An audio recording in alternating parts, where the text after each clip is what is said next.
नमस्कार दोस्तों, आप सभी का स्वागत है हमारे YouTube चैनल मान्या लाल किताब रेमेडीज में। आज मैं आपके साथ बात करने जा रहा हूं सिंह राशि के बारे में और आज का मुख्य टॉपिक होगा सितंबर 2025 का महीना सिंह राशि के जातकों के लिए कैसा रहेगा। इस महीने ग्रहों का जो बड़ा परिवर्तन होगा उसका कैसा प्रभाव आपकी लाइफ के ऊपर रहेगा। आज इस वीडियो के माध्यम से मैं आपको बताऊंगा, अगर आप अपना व्यापार करते हैं तो वहां पर स्थितियां कैसी रहेंगी, अगर आप नौकरी करते हैं तो वहां पर आपका परफॉर्मेंस कैसा रहेगा, आपकी हेल्थ कैसी रहेगी, आपकी स्टडी लाइफ जो है, आप अगर आपके कोई एग्जाम्स हैं या कोई जॉब इंटरव्यू है, आपकी हायर एजुकेशन के लिए ये टाइम जो है वो कैसा रहने वाला है, आपके रिलेशंस कैसे रहेंगे, आपकी लव लाइफ से लेकर आपकी मैरिड लाइफ और आपके सोशल स्टेटस जो है इन दिनों कैसा रहने वाला है। अगर आप विदेश जाना चाहते हैं या विदेश में रहते हैं तो इन तमाम पक्षों के ऊपर आपके लिए बहुत ही इंपॉर्टेंट जानकारी लेकर आया हूं। सो दोस्तों, किसी भी पार्ट को आपने स्किप नहीं करना, क्योंकि आज इस वीडियो में जहां पर मैं आपको ग्रहों के गोचर के बारे में बताऊंगा, वहीं मैं आपको इस समय को किस प्रकार से मैनेज करना है और साथ में मैं आपको बीच में उपाय भी बताऊंगा ताकि आप लोग सही तरीके से इस महीने को मैनेज कर पाए। अगर तो ग्रह गोचर में ग्रह हमारे पक्ष में आते हैं तो हम आपको कहते हैं कि ये समय आप लोगों के लिए बड़ा अनुकूल है, लेकिन अगर कोई ग्रह किसी खराब भाव में आ जाए या आमने सामने दृष्टियों में आ जाए तब भी हम आपको कहते हैं कि इन चीजों से लेकर थोड़ा सा आपको सतर्क रहने की जरूरत है। सो आइए जानते हैं दोस्तों, आपकी किस्मत के सितारे जो है वो सितंबर 2025 के महीने में कैसे रहेंगे। ये जो सामने मैंने आपके कुंडली बनाई है ये आपकी चंद्र राशि के ऊपर आधारित है। जिनकी जन्म राशि सिंह है या जिनकी नाम से सिंह राशि है उनके ऊपर ये बातें इंप्लीमेंट होंगी। हालांकि यहाँ पर ज्योतिष शास्त्र एक गहरा अध्ययन है, इसमें यह भी देखा जाता है कि आपके ऊपर किस ग्रह की महादशा और अंतरदशा चल रही है। वो ग्रह जिन भावों में बैठे होते हैं उनका प्रभाव सबसे ज्यादा देखने को मिलता है। सो आइए जानते हैं दोस्तों, ये समय जो है आप लोगों के लिए कैसा रहने वाला है। इस महीने मिडल ऑफ द मंथ तक का जो समय होगा उसमें सूर्य देव जो है वो आपके लगन के भाव में विराजमान होंगे। आपकी राशि के स्वामी आपके लगन भाव में होंगे, हालांकि उनके साथ केतु भी होंगे और उनके साथ बुध भी होंगे। ये महीना बहुत खास होने वाला है क्योंकि दोस्तों यहां पर दो बड़े ग्रहण, चंद्र ग्रहण जो है वो 7 सितंबर 2025 को लगेगा और वो आपके सप्तम भाव में लगेगा। और दूसरा ग्रहण जो होगा वो 21 से लेकर 21 तारीख यानी 21 सितंबर 2025 को सूर्य ग्रहण लगेगा। और आपने देखा मार्च के महीने में जब सूर्य ग्रहण लगा था तब भी हमने आपको कहा था कि ब्रह्मांड में कोई बड़ी हलचल देखने को मिलेगी, कुछ देशों की आपस में लड़ाई विवाद की संभावनाएं बनेंगी, सरकारों में इंटरनेशनल रिलेशंस जो है वो एक दूसरे के साथ जो खराब हुए थे ऐसी संभावनाएं आगे चलकर फिर से दोबारा से होने की संभावनाएं बढ़ती हुई। कहीं पर अर्थक्वेक आ गया, कहीं पर फ्लड की समस्याएं आ गई, एरोप्लेन क्रैश हुए। तो ये सारी चीजें जो है ये मंगल शनि की दृष्टियों के कारण भी हुई। और अब क्या होने वाला है, क्योंकि सूर्य और राहु की दृष्टि भी आमने सामने है, तो ये जो समय है दोस्तों ये सभी के लिए ज्यादा जल्दबाजी में काम करने का नहीं है, अपनी हेल्थ का ध्यान रखने का है। ज्यादा क्रोध में आकर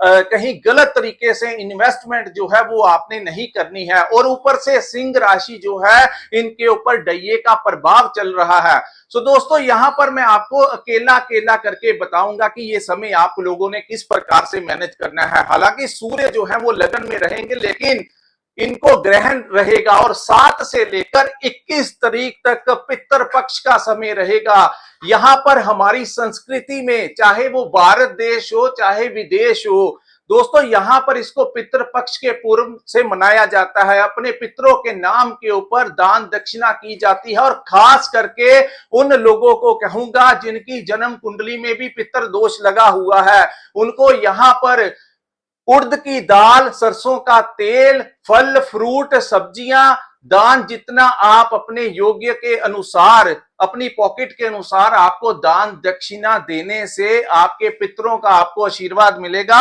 और समय जो है पितरों का आशीर्वाद से आपके कई ग्रह दोष जो हैं वो टल सकते हैं। तो ये समय, ये कार्य आप लोगों को जरूर करना चाहिए।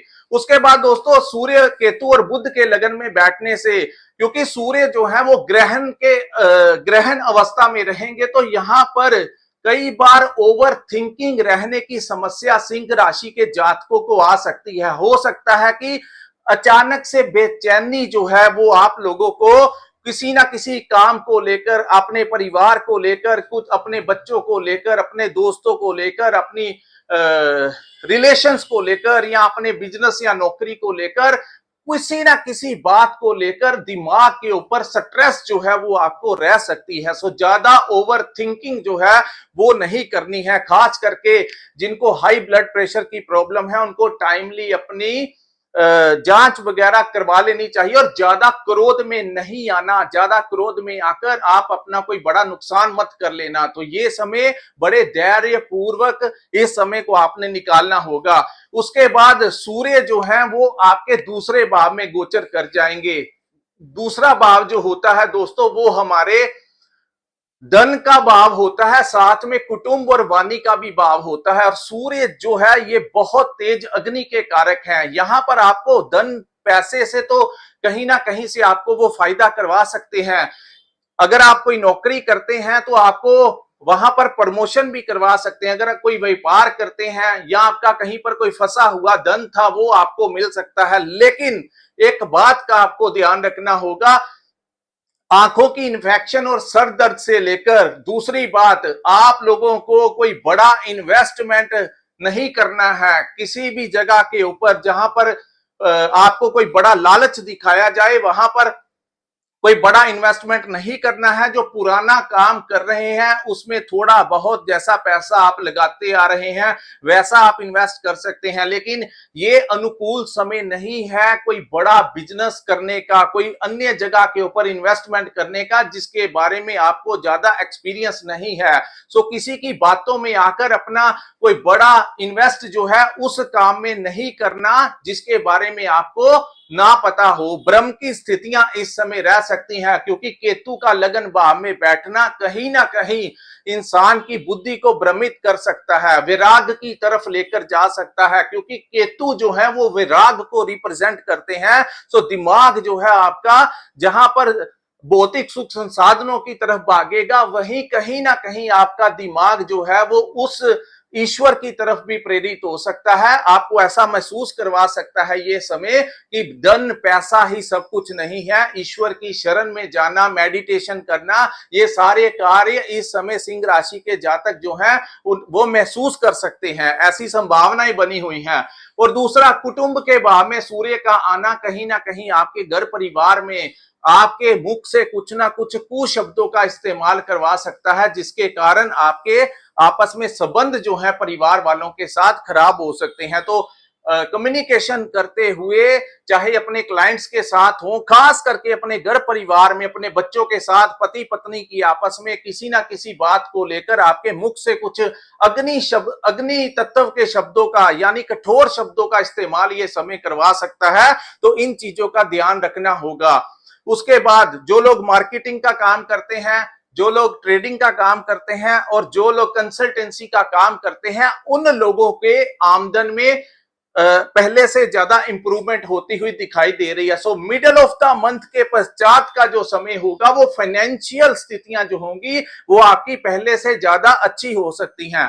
उसके बाद हम बात करेंगे दोस्तों मंगल ग्रह के बारे में। मंगल जो है 13 सितंबर 2025 को आपके दूसरे भाव को छोड़कर आपके तीसरे भाव में आ जाएंगे। सो पूरा महीना जो है दोस्तों आप लोगों ने इन्वेस्टमेंट करते हुए बड़े ध्यानपूर्वक रहना है, क्योंकि शनि की दृष्टि पहले तो मंगल के ऊपर रहेगी। यहां पर आपको सबसे बेस्ट उपाय मैं आपको बताता हूं कि एक लाल कपड़े के अंदर 8 छुवारे लेने हैं आपने। जो सूखा हुआ ड्राई डेट्स जिसको हम कहते हैं, उसकी गांठ लगाकर आप शिव मंदिर में जाकर या हनुमान जी के मंदिर जाकर वहां पर स्थापित करने से आपके कई कष्ट जो हैं वो आपसे आपके दूर होंगे। उसके बाद दोस्तों मंगल जैसे ही तीसरे भाव में आएंगे वो समय आप लोगों के लिए बहुत अच्छा होगा, क्योंकि तीसरे भाव में मंगल जो है वो राजयोग के कारक बनते हैं। यहां पर मंगल के आने से आपका साहस और पराक्रम जो है वो बढ़ेगा, और वहीं आपको किसी दोस्त मित्र की सपोर्ट जो है इस समय मिल सकती है। खास करके अगर आप कोई नौकरी प्राप्त करना चाहते हैं तो किसी दोस्त की मेहरबानी के कारण, किसी दोस्त के, किसी मित्र की रिकमेंडेशन के कारण कोई आपका फंसा हुआ धन आपको नहीं मिल रहा था, अगर आप कोई व्यापार करते हैं वहां पर आपको ज्यादा क्लाइंट्स जो है किसी दोस्त की मेहरबानी के कारण मिल सकते हैं, जिससे कि आपको लाभ होगा और साहस और पराक्रम बढ़ेगा, जिसके कारण कई सरकारी कार्य जो आपके अटके हुए हैं या कोई भी कार्य आपके लाइफ के पेंडिंग जो नहीं हो रहे थे, आपके 13 सितंबर के पश्चात काफी चांसेस होंगे आपके वो काम होने की संभावनाएं बढ़ती होंगी। और मंगल की पूर्ण दृष्टि आपके भाग्य भाव के ऊपर होगी, जहां पर आपके भाग्य का आपको पूर्ण सपोर्ट जो है रहने वाला है। पिता का सपोर्ट आपको मिलेगा। वहीं आपके जो बड़े जो हमारे गुरुजन होते हैं, जो हमारे टीचर्स होते हैं, उनका भी सपोर्ट जो है इस समय आप लोगों को मिलता हुआ नजर आएगा। कोई प्रॉपर्टी से लाभ आपको मिल सकता है, क्योंकि आपके चतुर्थ भाव के स्वामी और आपके भाग्य के भाव के स्वामी का तीसरे भाव में आकर विराजमान होना, प्रॉपर्टी के काम में आपको लाभ मिल सकता है। आपके घर में कोई नया वाहन आ सकता है। वही माता पक्ष से भी आपको इस समय लाभ मिलेगा, और भाग्य का सपोर्ट जो है वो 13 सितंबर के पश्चात आपको काफी सारी चीजों में आपको आपके किस्मत का सपोर्ट जो है वो मिलता हुआ नजर आएगा। फिजिकली फिट रहेंगे, अपने कामों को टाइमली निपटा देंगे, पेंडिंग नहीं छोड़ेंगे, ऐसी मानसिकता आपकी हो जाएगी, चाहे आप व्यापार करते हैं चाहे आप नौकरी करते हैं। उसके बाद हम बात करेंगे आपके पंचम भाव की। दोस्तों पंचम भाव जो होता है वो हमारी संतान का भाव होता है, हमारे सोच का भाव है, हमारी बुद्धि का भाव है, हमारी स्टडी का भाव है, हमारी इन्वेस्टमेंट का भी पंचम भाव है, और वही भाव जो है हमारी लव लाइफ का भी भाव है। तो इस भाव के स्वामी का और आपके अष्टम भाव के स्वामी का लाभ के भाव में, गुरु जो है वो आपके लाभ के भाव में विराजमान होने से इस समय आपको संतान प्राप्ति के योग बनेंगे। आपकी संतान के लिए ये समय अच्छा होगा, उनके करियर के लिए, अगर उनकी शादी नहीं हुई तो उनके लिए उनकी नौकरी नहीं लगी, तो आपके ग्रहों के कारण आपके संतान को कोई बड़ा लाभ इस समय प्राप्त हो सकता है, क्योंकि गुरु जो है वो पंचम के स्वामी होकर लाभ के भाव में विराजमान होने से पंचम भाव से संबंधित हर पक्ष से आपको लाभ मिलता हुआ नजर आएगा। वहीं लव लाइफ की बात करें तो लव लाइफ भी बहुत अच्छी रहेगी। अगर आप स्टूडेंट हैं तो आपका कोई कंपटीशन है तो वहां पर आपको सक्सेस मिल सकती है। अगर आप कोई हायर स्टडी करना चाहते हैं तो अपने आप आपको रास्ते जो है ये समय दिखाता हुआ नजर आएगा। उसके बाद हम बात करेंगे आपकी इन्वेस्टमेंट को लेकर। अगर आपने कोई पुराना पैसा शेयर मार्केट में, स्टॉक मार्केट में इन्वेस्ट किया है तो वहां वो शेयर के पैसे इस समय बढ़ सकते हैं और वहां से भी आपको अच्छा खासा आमदन प्राप्त हो सकता है। मैं बात कर रहा हूं, दोनों बातों में फर्क होगा दोस्तों। जो पुराना पैसा इन्वेस्ट किया है उससे आपको लाभ हो सकता है, लेकिन मैं इस महीने आपको इन चीजों से इन्वेस्टमेंट करने के लिए मना करूंगा, क्योंकि अकेले ग्रह की नहीं, अन्य ग्रहों की स्थितियों के कारण ये समय अच्छा नहीं होगा कि किसी रिस्क वाले काम के अंदर आप कोई इन्वेस्ट करें। लॉन्ग टर्म पीरियड में इन्वेस्ट कीजिए जहां पर आपको इंटरेस्ट भी आ जाए, लेकिन ये उचित समय नहीं है कि आपको शॉर्टकट तरीके से पैसा कमाने की तरफ भागना नहीं चाहिए। उसके बाद हम बात करेंगे दोस्तों आपके राहु ग्रह के बारे में। राहु आपके सप्तम भाव में बैठने से आपसे विदेश से आपके संपर्क बनेंगे। आईटी सेक्टर में आपको जॉब लग सकती है। जो लोग आईटी सेक्टर में काम करते हैं उन लोगों को कोई विदेश का प्रोजेक्ट मिल सकता है या विदेश जाने का अवसर प्राप्त हो सकता है। सिंह राशि के जातक जो है ऑनलाइन जो काम करते हैं, कोई क्रिएटिविटी का काम करते हैं तो उनको लाभ मिलेगा। इंपोर्ट एक्सपोर्ट का काम करते हैं, कोई ऐसा काम करते हैं जिसका लेन देन विदेशी मुद्रा के साथ है, तो इस समय आपको उस कार्य में बहुत सक्सेस मिलेगा। लेकिन दूसरी बात, क्योंकि हर सिक्के के दो पहलू होते हैं, राहु जो है वो सप्तम भाव में आपको अच्छा व्यापार देंगे, आपको अच्छा सक्सेस देंगे, विदेश के साथ आपका लिंक निकलवाएंगे, टूर एंड ट्रैवलिंग का काम करते हैं तो वहां पर आपको सक्सेस मिलेगी, काफी चीजों में आपको सक्सेस देंगे। लेकिन एक चीज का आपको ध्यान रखना होगा, क्योंकि सप्तम भाव जो है वो पार्टनरशिप का भी भाव है, पार्टनरशिप यानी बिजनेस पार्टनरशिप और हमारी मैरिज लाइफ। तो दोस्तों यहां पर कोई ये उचित समय नहीं होगा किसी के साथ पार्टनरशिप में काम करने का। और वहीं दूसरी बात, अगर आप लंबे समय से किसी के साथ पार्टनरशिप में काम कर रहे हैं तो वहां पर कुछ ना कुछ डिफरेंस जो है वो क्रिएट हो सकता है, क्योंकि सूर्य राहु की दृष्टि भी एक दूसरे के ऊपर होगी। तो यहां पर आपको थोड़ा अवेयर रहकर काम करना होगा और ज्यादा भ्रम में आकर एलिगेशन जो है अपने पार्टनर के ऊपर आपने नहीं लगाने, ना आपने बिजनेस पार्टनर के ऊपर लगाने हैं, ना आप मैरिड लाइफ में भी थोड़ा बचाव करके चलना, क्योंकि राहु जो है वो पापी ग्रह है। और सप्तम भाव जो होता है, यहां पर जब राहु जैसे ग्रह आते हैं या केतु जैसे ग्रह का आगमन होता है, ज्यादा उन लोगों को थोड़ी सी स्ट्रेस मिल सकती है जिनके ऊपर राहु की महादशा या अंतरदशा चल रही है, या ऑलरेडी उनकी जन्म कुंडली में सप्तम भाव में राहु विराजमान है, उनकी मैरिड लाइफ में कोई डिस्टरबेंस क्रिएट हो सकती है।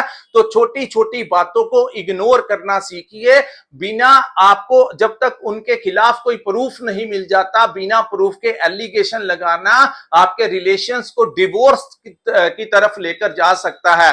तो छोटी छोटी बातों को राई का पहाड़ बनाने से आप लोगों को बचाव करना होगा। उसके बाद हम बात करेंगे दोस्तों शनि ग्रह के बारे में। शनि जो है वो आपके अष्टम भाव में विराजमान है, आपके छठे भाव के स्वामी और आपके सप्तम भाव के स्वामी का अष्टम भाव में विराजमान होना, यहां पर सबसे बेहतर दो चीजें आपके साथ होंगी। एक तो पैतृक संपत्ति में आपका अगर कोई डिस्प्यूट चल रहा था तो आपको वहां से पैतृक संपत्ति मिलने की पूरी संभावनाएं इस समय बनती हुई दिखाई देंगी।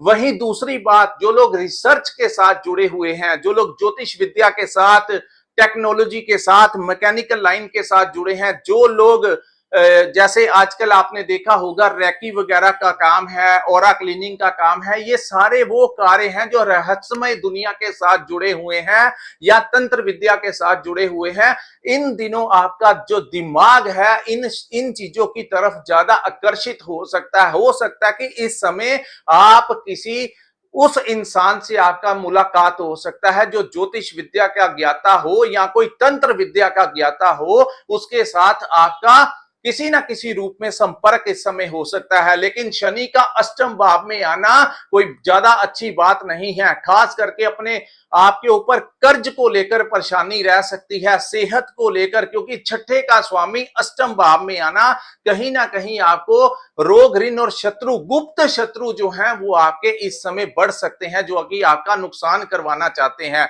सो इन चीजों पर आपको थोड़ा ध्यान रखना होगा। शनि जब अष्टम भाव में आते हैं तो इंसान जो होता है उसके अंदर ईगो ज्यादा बढ़ जाती है, वो किसी की सुनना नहीं चाहता और गलत चीजें जो होती हैं उसको वो पॉजिटिव मान लेता है और जो सही चीजें होती हैं उनको वो गलत मान लेता है। यानी कि इस समय जो अच्छी चीजें आपको कोई समझाना भी चाहेगा आप उसको टाल मटोल कर देंगे, लेकिन जो चीजें आपको नेगेटिविटी की तरफ लेकर जाने वाली हैं उनकी बातों में अगर आप आ गए तो आप अपना नुकसान कर लेंगे। सो अगर कोई दोस्त मित्र या कोई बड़ा आपको समझाना चाहता है किसी बिजनेस को लेकर, किसी भी बात को लेकर, तो आपको समझना चाहिए। अपने आप को इस समय ज्यादा बुद्धिमान समझना अच्छी बात नहीं है। यही तो शनि का प्रॉब्लम होता है अष्टम भाव में, कि ये जब भी अष्टम भाव में आता है तो इंसान को ईगो की प्रॉब्लम ज्यादा हो जाती है, उसको ऐसा लगता है कि मेरे से ज्यादा बुद्धिमान दूसरा कोई है ही नहीं। तो इन चीजों का आपको थोड़ा ध्यान रखना होगा। उसके बाद सेहत का ध्यान रखना होगा, टाइमली अपनी जांच करवा लीजिए, अपने खान पीन के ऊपर ध्यान रखिए, कोई बाहर की आइटम ना खाइए, हेल्दी फूड खाइए और 24 घंटे में से एक आधा घंटा आपको कसरत करनी चाहिए। चाहे आप सैर कीजिए, अपनी हेल्थ एज के अकॉर्डिंगली जिम ज्वाइन कर सकते हैं, योगा कर सकते हैं, जो भी आप फिजिकली एक्टिविटी करना चाहते हैं वो कीजिए, लेकिन कीजिए जरूर ताकि शनि अष्टम का दुष्प्रभाव जो है वो आपके ऊपर ना पड़ सके। सुबह जब आप, यहां पर मैं आपको उपाय बताता हूं, जब भी आप सुबह स्नान करने जाते हैं तो बाल्टी में थोड़ा कच्चा दूध मिलाकर स्नान करने से शनि चंद्रमा का सपोर्ट मिलेगा और शनि का दुष्प्रभाव जो है उससे आपको कोई राहत मिल सकती है। उसके बाद हम बात करेंगे दोस्तों 11th हाउस में बैठे बृहस्पति के बारे में। अष्टम का स्वामी जब लाभ के भाव में बैठता है तो सिंह राशि वालों को सबसे बड़ा टिप मैं बताना चाहता हूं, आप लोग इस समय कोई लॉटरी वगैरह का टिकट ले सकते हैं तो ले लीजिए। कोई 2-4-500-1000 रुपए आपको खर्च करना भी पड़ जाए तो कर सकते हैं। आपको गुप्त तरीके से धन की प्राप्ति ये टाइम करवा सकता है। लेकिन एक बात याद रखना, जो भी करना अपनी रिस्पॉन्सिबिलिटी के ऊपर करना। मैं आपको एडिक्टेड होने के लिए नहीं कहता। अगर आप कोई छोटा मोटा रिस्क लें तो इस समय बड़े ज्यादा चांसेस बन रहे हैं कि आपको गड़ा हुआ धन जो है वो प्राप्त हो सकता है। तो अगर आप करना चाहते हैं तो कीजिए। आपको आपके अगर कोई अच्छी महादशा आपकी चल रही है तो आपको यहां से भी पैसा आने की संभावनाएं हैं, लेकिन एडिक्टेड होने के लिए नहीं कह रहा। इन चीजों का भी आपको ध्यान रखना होगा। उसके बाद दोस्तों गुरु का लाभ के भाव में बैठना, गुरु की पूर्ण दृष्टि सप्तम दृष्टि आपके पंचम भाव के ऊपर है, जिसके बारे में मैंने आपको बता दिया। लाभ जो है उसके चक्कर में इस समय गलत काम मत कीजिए दोस्तों। गुरु जहां पर बैठते हैं उसके प्रति हम अगर ईमानदार हो जाएं तो वो बहुत अच्छी बात होती है, लेकिन अगर हम लाभ के चक्कर में गलत काम करेंगे तो गुरु उलट परिणाम देगा। तो जब भी गुरु लाभ के भाव में बैठे हैं तो अपने लाभ के लिए अगर आप दूसरे का नुकसान करेंगे तो यहां पर गुरु बिगड़ जाएंगे। यहां पर क्योंकि गुरु राहु और शनि जैसी मानसिकता के नहीं है, इनको शुभ ग्रह कहा जाता है। ईमानदार आपको रहना होगा, उतना ही प्रॉफिट आपको लेना होगा जितना जायज होगा। कहीं पर आपको कोई चीज 10 रुपए की आई है तो उसको आप 11-12 रुपए तक की बेच सकते हैं। ऐसे काम मत करना कि 10 रुपए की चीज को 50 की बेचेंगे तो यहां पर गुरु आपका बिगड़ जाएगा, जो आपके लिए अच्छा नहीं होगा। तो गुरु जब 11th हाउस में बैठते हैं तो यहां पर एक उपाय मैं आपको बताता हूं कि किसी मोर्चरी में, किसी हॉस्पिटल में कफन का दान देने के लिए कहा गया है। ये आपके लिए बड़ा शुभ होगा। ये उपाय आपको कभी कभी कर देना चाहिए, ये वैसे भी बड़ा पुण्य का काम होता है। उसके बाद हम बात करेंगे दोस्तों शुक्र ग्रह के बारे में। शुक्र आपके 12th हाउस में गोचर करेंगे, जो कि शुक्र की उच्च की पोजीशन है। शुक्र का विदेश 12वें भाव में बैठना आपको इंपोर्ट एक्सपोर्ट के काम में लाभ देगा। यात्राओं से आपको ट्रांसपोर्टेशन के जरिए आपको लाभ मिलेगा। वहीं आपके कर्म का स्वामी विदेश आपको दोस्तों विदेश से कोई बड़ी लाभ इस समय प्राप्त हो सकता है। अगर आप विदेश जाना चाहते हैं तो आपका वीजा लग सकता है। अगर आप विदेश में रहते हैं तो वहां पर अगर आपने पीआर वगैरह अप्लाई किया हुआ है या फिर आपने वहां पर कोई ग्रीन कार्ड के लिए अप्लाई किया है, इमिग्रेशन वीजा एक्सटेंशन के लिए कुछ किया है, तो आपको वहां से कोई खुशखबरी मिल सकती है। और वहीं आप लोगों को यात्राओं के जरिए इस महीने अच्छा खासा लाभ प्राप्त हो सकता है। शुक्र 12वें में आना कहीं ना कहीं आपके खर्च जरूर बढ़ाएगा, लेकिन आपको इस समय जो खर्च होंगे वो आपके ऐशो आराम के कार्यों के लिए होंगे। हो सकता है आप कोई प्रॉपर्टी खरीद लें, हो सकता है कोई आप वाहन खरीद लें, वहां पर आपका खर्च करवा दे। हो सकता है आप अपने लव पार्टनर के साथ कहीं टूर लगाने जाएं, कहीं रेस्टोरेंट में खाना खाने जाएं, एक दूसरे को गिफ्ट एक्सचेंज करें, वहां पर आपका खर्च जो है शुक्र करवाएगा। और अगर आपकी कुंडली में महादशा या अंतरदशा शुक्र की चल रही है तो आप लोगों को बहुत अच्छा लाभ शुक्र जो है 12th हाउस में बैठे करवाएंगे। सो दोस्तों ये था सिंह राशि वालों के लिए सितंबर 2025 का महीना कैसा रहेगा। अगर ये वीडियो आपको अच्छा लगा हो तो कृपया इस वीडियो को लाइक कीजिए, हमारे चैनल को सब्सक्राइब कीजिए, नीचे कमेंट सेक्शन में कमेंट करके जरूर बताइए कि आपको ये वीडियो कैसा लगा। और जिन्होंने अपनी कुंडली का विश्लेषण करवाना होगा, स्क्रीन के ऊपर जो नंबर दिया है वहां पर आप हमारे साथ संपर्क करके अपनी कुंडली का पूर्ण विश्लेषण करवा सकते हैं। इसी के साथ इस वीडियो को मैं विराम लगाता हूं। नमस्कार, जय माता दी।